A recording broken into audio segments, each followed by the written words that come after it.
Hey Leute, willkommen bei Pandido und unserem Unboxing vom Abschleppauto von Digitoys.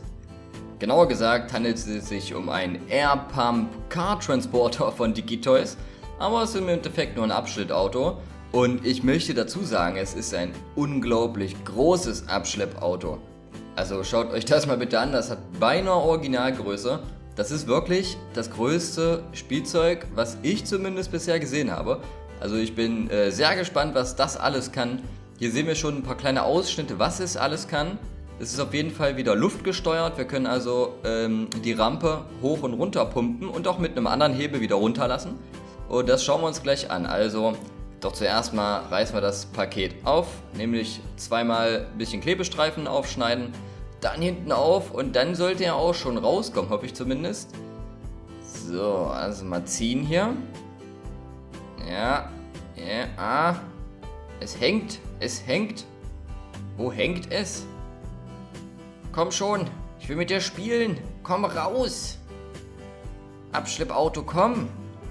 Da hinten, ja, hat sich umgeknickt. So, da ist das gute Stück.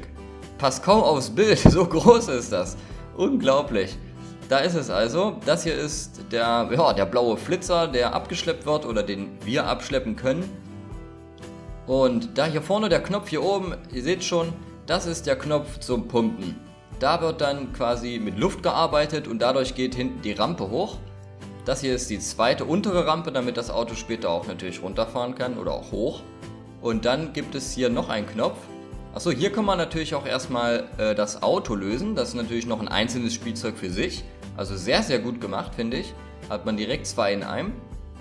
Und dann gibt es da unten noch diesen roten Hebel, den zeige ich euch gleich noch genauer. Damit kann man die Rampe dann auch wieder runterlassen, um zum Beispiel das Auto auf- und abzuladen.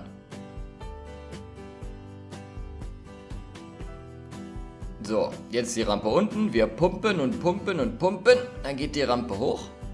Zack. Und jetzt kommt hier der Hebel. So, dann ist sie wieder unten.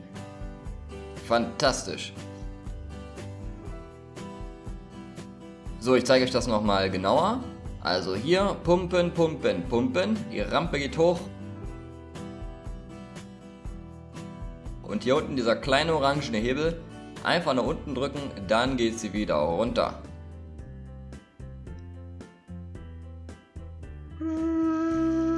So, vollautomatisch könnte man sagen.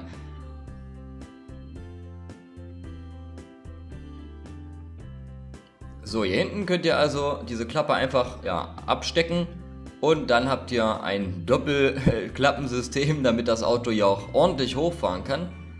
Also erstmal bis auf die obere Rampe. Einfach das so, dass die Reifen in diesen kleinen Aussparungen da in diesen Löchern sind, dann hält es auch. Drauf mit dir und dann geht's ab. Klickt hier für mehr tolle Geschichten.